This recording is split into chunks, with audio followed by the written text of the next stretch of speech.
love you. Yeah, absolutely. Look, I love this one. We've been told to say a big hello to Liz, new to Bristol. Give them a big Bristol welcome, everybody. That was a lukewarm Bristol welcome, but we'll go with it. He's going to bring big weight today. Apparently, he smells great, Mr. Nelson. Let's see if he does by the end of the half marathon, let's be honest.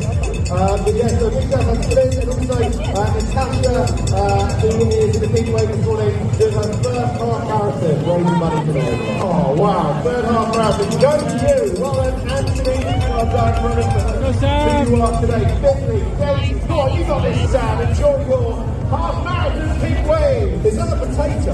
I think it's a potato. There's a running potato in Bristol right now. I love it. It's not the weirdest thing I've seen in Bristol either. I love it. Oh, really? Well, I'm not one over a beer, I think, maybe. So lots of exciting stuff going. When we finish, I'll buy you a Guinness. I like that sign, that's great. Go Abby as well.